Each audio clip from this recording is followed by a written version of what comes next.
Welcome, everyone, to the Kia Knicks postgame show. Game 3 tonight in Atlanta. Knicks and the Hawks. Another dominant performance from Trae Young.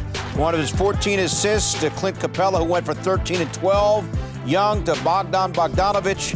Hawks go 16-27 from 3, and they now lead the series 2-1 as they win tonight, 105-94. From our Delta MSG studios, great to have you with us. Bill Pito along with Wally Zerbiak. Also with us, Monica McNutt and Alan Hahn. Wally, you look at the stat sheet. The Knicks tonight, 29 made field goals. Fewest they've had in any game all year long. I don't need to look at the stat sheet. You just watch a game where the home team just dominated because they were comfortable in their surroundings. And the Knicks are going to have to figure out that if you want to win a game on the road in the playoffs, you have to up your game twofold. You can't just rely on your home crowd to help you through in the end to get your win. You need to go out and earn a road victory in the playoffs. They're going to have to work a lot harder in Game 4 if they want to get themselves back in this series because they just look too cool for school at times out there, everyone other than Derrick Rose. Derrick Rose is the guy that knows how hard it is to win games on the road in the playoffs. Everyone else better get on his back, follow his lead, play with the same aggressiveness and intensity, or this series will be over quick. Rose started. Elfrid Payton didn't play a single second. Rose had a season-high 30, but Allen and Monica, Julius Randle only 2 of 15 from the floor, and R.J. Barrett only 2 of 9 from the floor. Yeah, that's a major issue. We haven't used this line in a long time, guys, but I'll tell you what, Monica, right now the Knicks don't need shooters. They need makers. They're the number 3 team in three-point shooting this season, and they are shooting 33% from three-point range now in this series in 3 games. That was a huge weapon for them. I don't want to talk about defense. I'm not talking about defense. I'm not talking about Trae Young. Can't stop Trae Young. You know, 105 points is not insurmountable. You can't in a playoff game struggle with your offense the way they have struggled and win a series. And with your best player still struggling, even though he's getting double-doubles, Monica, Julius Randle's got to be better. He knows it. I don't need to say it. But it's going to be said, and it's going to start getting louder. He's had rose petals for a lot of this season, but this is now where the pressure starts to build on you being a franchise player. If I may take your line from the green room, we saw the difference between an MVP versus a most improved player. And Derrick Rose been there, done that, and he showed that tonight where Julius Randle is still looking to work this thing out. Everything you guys said is spot on, but I think the part of watching this game that was most egregious to me was all the pump fakes and the uncertainty and the indecisiveness. Mm-hmm. The one thing that was working in the first half and continued to work in the second half was the ability of this team to get to the free throw line. Yes, Clint Capella is a shot blocker, but beyond that, I don't know that I buy this team being that stout defensively that you couldn't put any pressure on them. The threes were not falling. Sean just gave us the numbers. Why are we getting into the paint, pump faking and kicking out to 3 to miss wide? Go at these guys, get to the free throw line. The ability to get to the free throw line and make most of the free throws tonight was probably the one saving grace in my mind. The biggest, Bill, indecisiveness. You could see it in Julius Randle. You could see it from the early part of Game 1. He really, for a small part of Game 2, got back into rhythm, but that remains the biggest problem for the Knicks is Julius Randle inability to find the game that we saw this season for 71 games that has not been present in the postseason. Randle right now in the series is 13 for 54 through 3 games.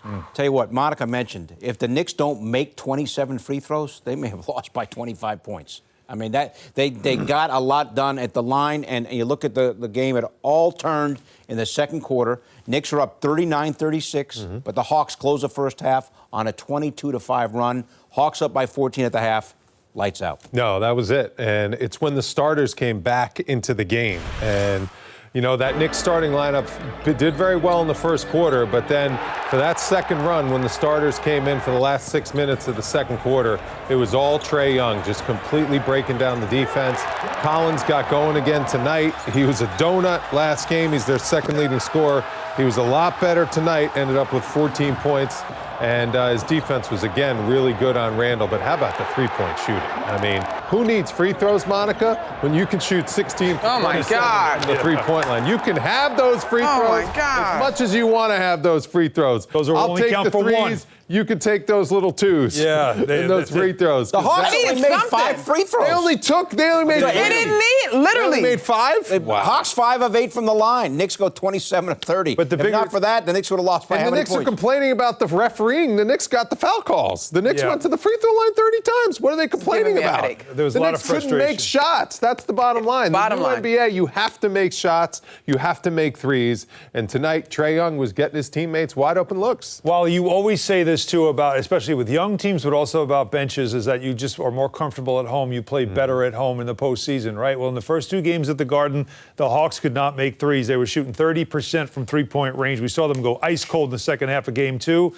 They go into their home building, 16 of 27, 59% from 3. There were clean looks, yes. For the most part, it's because of overreacting to a lot of the drives in that pick and roll that they still are struggling to guard. But that's what happens when a series shifts to the other arena. And that's why when I mentioned the Game 1 stat, how important that Game 1 is to win, and that game you miss, you lose that game on a runner at the buzzer. And that just shows you the difference in a series. I hear us. At the end of the day, Wally, you got to make shots.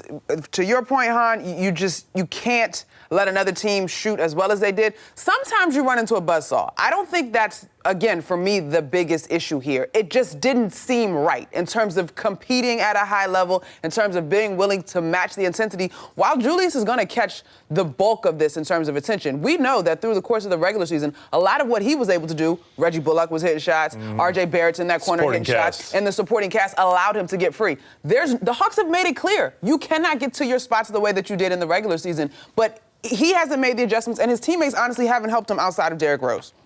Trae Young, 14 assists, 21 points. He is doing basically whatever he wants, Yes. it seems now, through 3 games. He didn't score as much tonight, but he had more assists tonight. He's been unbelievable. I mean, he can blow by his defender and get into the paint and break the Knicks. The number 1 defense in the NBA. He is shredding right now, completely roasting right now. And there is nobody that can keep him out of the paint. And then he's throwing up these lobs to Collins and Capella. And it's just like, wow. Is he too quick? Is that what it He's is? so quick, he's so fast, and he can really shoot. I mean, Han wants him to take all these threes. Yeah, well, he's shooting like 60% 2 from for the 6. three-point line. Nope. He is Well, in not. the He series. is not. He's shooting So poorly they from just 3 back in the off of him, series. Wally? Just back off him? No, I mean, you got to play him the way they're playing him, but you just can't let him get I around disagree. you all the time. I disagree, Look at these Wally. feet in the paint every single time. Anytime he wants, he can break down his defender. There's a rejection on a screen. I mean, that's just way too easy. They just cannot contain the pick and roll right now, and that's a real big problem. I agree with Alan, though. 105 points, you can work on that. 16 for 27 from the three-point line. Atlanta's not going to do that every game. They have to get Julius Randle going. The key to the Knicks offense all season long was Julius Randle scoring, attracting attention, then Bullock gets the open shots, then RJ Barrett gets in the rhythm, he gets his looks. Then the whole entire team fits, the puzzle fits. If Julius Randle doesn't start playing better, Knicks are in deep trouble. Well, watching the game here, guys, Alan, is it that he's missing makeable shots? Is that the overall theme to you? Randall just isn't getting off to a good start in any of these games, and it's in his head. He starts thinking about it, overthinking. He doesn't know where the double's coming from. You got to credit the Hawks. They talked about it before the series started. They called him the head of the snake, and they were going to make sure that they cut that off, and they've done that. And it's really had a major impact on the Knicks offense. But I'm sorry, I got to disagree with Wally. You see the highlights. You see it there.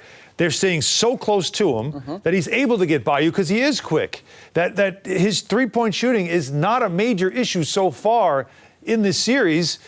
And in the second half, he got tired in Game 2. Well, he didn't get tired in this game because it was easy. He never misses that runner once he gets into the paint. Very rarely. I mean, it's literally deadly. I tweeted that out this evening. I will say this. If you opt to allow him to take those threes, at least you negate what happened tonight in terms of getting all the other guys for the Hawks going. Collins comes off a 0-1 to have a pretty solid night. Bogdanovich continues to be lights out from behind the arc. And then DeAndre Hunter tonight was giving me vintage NCAA championship squad. I mean, Don't forget Gallo. Gallo's 3 of 16, and he goes 4 for 4 Let's not forget about at home. Gallo. And again, they shot the ball. You can't be mad at the team when they shoot as well as they did from the 3. But all of that, the stir or the straw that stirs the drink is Trae Young. Well done. You look at this balance. I'm just looking at the box score now. You got Collins with 14. You got Bogdanovich with 15, Hunter with 11, and Gallo off the bench with 12. So 7 guys in double figures. to your for point, Atlanta. Monica, Trae Young got everybody involved tonight. How many assists? I don't have the final box in front of me. 14 assists. 14. 14. There you go. Yeah. Yeah. Yeah.